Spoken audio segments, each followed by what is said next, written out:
বক্সিগঞ্জের মেরুর চরে আজগর মাস্টার নাম, তাহার কন্যা খায়রুন বালা আসমানেরই চান।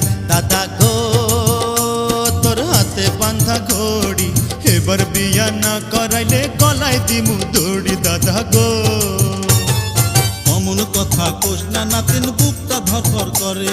তোর কিছু হইলে পরে আমি যাইমু মরে। নাতিন রে নাতিন রে তোরে বিয়া করাইমু, আজকার মধ্যেই আমি ঘটক পাঠাইমু। নাতিন রে দাদা গো তোর হাত ধরিয়া কই, এবার বিয়া না করাইলে দেশে থাকবার নই। দাদা গো নাতিন রে তোরে বিয়া করাইমু, আজকার মধ্যেই আমি ঘটক পাঠাইমু। নাতিন রে।